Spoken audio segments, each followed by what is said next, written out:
kowa ya bi halin zaki. Assalamu alaikum wa rahmatullahi ta'ala wa barakatuhu. Al'umma, sunana Tijjani Muhammad Abdullahi. Yau ga mu daga ɗaya daga cikin manyan jaruman matan Kano mai suna Hadiza Muhammad, wanda aka fi sani da Hadiza Sema.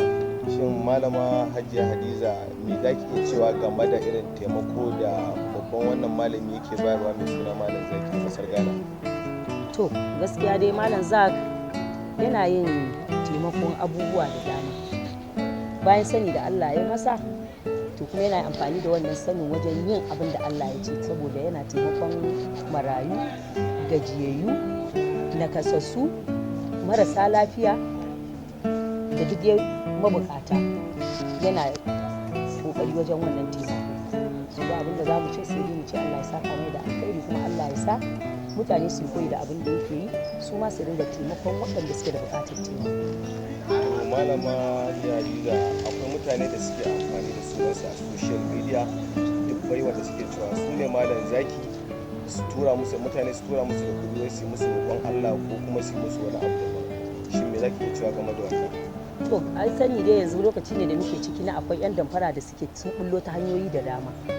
To ya kamata idan mutum yana buƙatar irin waɗannan abubuwan ya je ya samu wurin inda yake nema, ya je ya tabbatar da inda yake nema, ba kawai a yi magana ka ɗauki kuɗi ka tura ba. Dama wannan gashi ne yanzu ana ta damfarar mutane abubuwa da yawa ta fannoni da dama, wanda kuma ba za ka gane ba sai in ka yi ƙoƙari, ka yi aiki da hankali da nutsuwa, ko kuma ka yi bincike ka tabbatar da shin wannan wanda kake nema shi ne ko ba shi ba ne. To ta hanyar ne za a daƙile irin waɗannan munanan ɗabi'u da ake ayyuka da ake aikatawa. Za ki ga duk da haka mutane suna ɗauko waya, sai su kara waya a jikin waya da hutunsa, suna magana ta baya, suna cewa su ne Malam Zaki. Kun gani wani tabbaci ko wata alama idan mutum ya kira zai tabbatar da Malam Zaki yake magana da shi? Wasu alamu za ka bayar, ko ga a irin yana zaune a ce malam miƙe ko malam ya kaza, saboda ka tabbatar da shi ne ko ba shi ba? To ai maso ɗan tsuntsu an ce shi yake bin sa da jifa, kuma garin masoyi baya nisa. Duk mutumin da yake neman sa sai ya je ya same shi a inda yake, wanda kuma ai gani ya kori ji, wannan kuma ya fi gaban a ce an damfari mutum. Sai ka je ka same shi har inda yake, in har kana da buƙatar ganin sa da wani dalili naka, sai ka je ka same shi a inda yake. Wannan ina ga shi ne a takaice. Kada mutane su ringa wahalar da kansu, suna zuwa suna ɗaukan kuɗin su suna bayarwa, ana cutar su ba biyan bukata. So kaga gwara mutum ya je ya same shi a inda yake. Ina ganin shi ne wannan hanya mafi sauki, tunda yanzu social media na ta koya mutane abubuwa da yawa sai su laɓe sai su ce wane ne ko wance ce, kuma alhalin ba haka bane.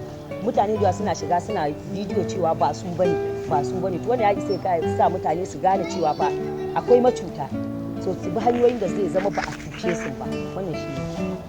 Malam Zaki an ce yana irin taimako ga marasa lafiya, a ko irin mai shafar aljanu yakan yi roƙon Allah ba mutum lafiya, ko kuma ɗan kasuwa ko wani abu.